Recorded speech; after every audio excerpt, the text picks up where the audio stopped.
स्थिर उभे राहा आणि आज परमेश्वराचं तारण पहा. आज प्रभू तुमच्यासाठी काय तारण करणार आहे ते पहा. परिस्थितीकडे पाहून घाबरू नका.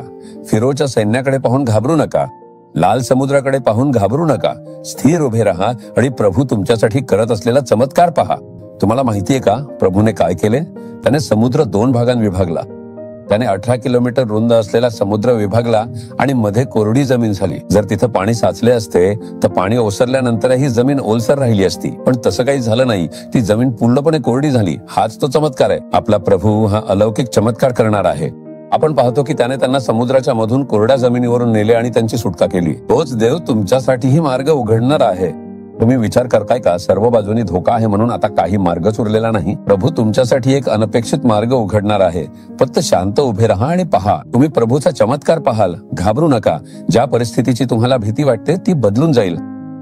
संपूर्ण व्हिडिओ पाहण्यासाठी Jesus redeems Marathi YouTube channel पहा.